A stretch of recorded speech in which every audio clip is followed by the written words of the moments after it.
તમને સજા થઈ તો શું કહેશો? આજે સેશન કોર્ટ દ્વારા એક કેસમાં અમને 7 વર્ષની સજા ફરવામાં આવેલી છે. નામદાર કોર્ટની જે પણ સુનાવણી છે એમનો આદર કરીએ છીએ, સન્માન કરીએ છીએ.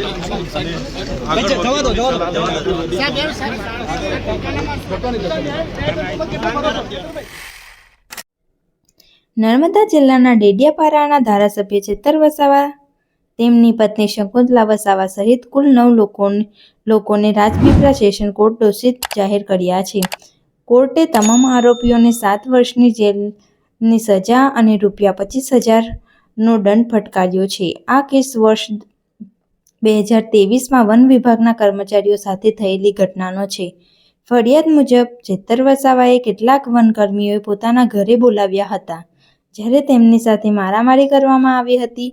ઉપરાંત હવામાં ફાયરિંગ કરીને જાનથી મારી નાખવાની ધમકી પણ આપવામાં આવી હતી.